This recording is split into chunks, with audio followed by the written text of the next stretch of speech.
Hey everyone, my name is Nishant Shetty, and with me I have Karan Patel, Grant Baum, and Will. And together we form Team Ain't No Bias High Enough, and today we're going to talk you through a campus climate analysis project. This is our introduction. First, we start off with our objective. We want to better college students' lives at UCLA, and so we want to target the certain issues to help UCLA's administration to target our campus. In terms of our analysis, we broke it down into two steps. First, finding relevant groups that UCLA can actually target, such as ethnicity, matriculation type, family income, and disability status. Second step was to identify specific questions and ask these students about their social and their academic experience at college. After identifying these questions, we performed statistical tests to figure out more information. To give some background information on our data, the data comes from a survey taken by 5,382 UCLA students. A lot of the data preparation that we did involved recoding and making sure that ordinal scales were consistent and converting agree and disagree questions into binary questions.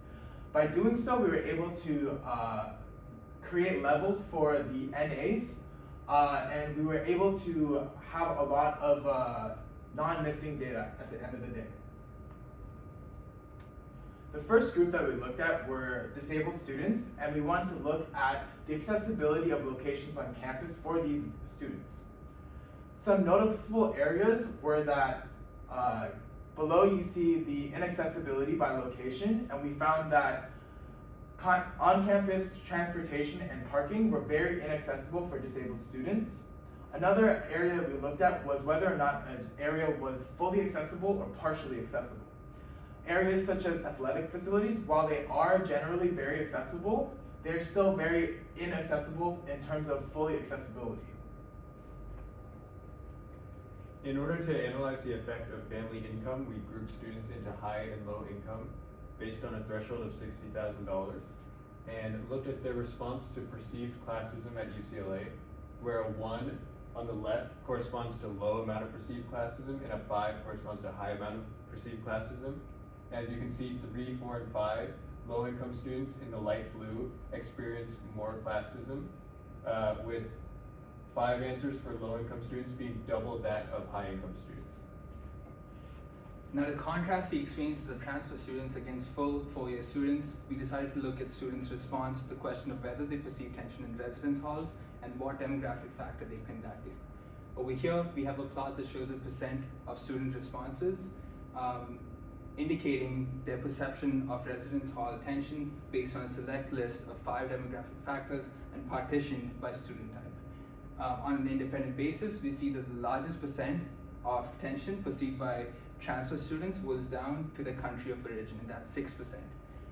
Additionally, we see that transfer students experience disproportionately higher percent of tension down to marital status and veteran status. Now, to complement our exploratory data analyses and also to guide our recommendations, we developed a logistic model using a combination of 3 numerical aggregates and 3 demographic factors.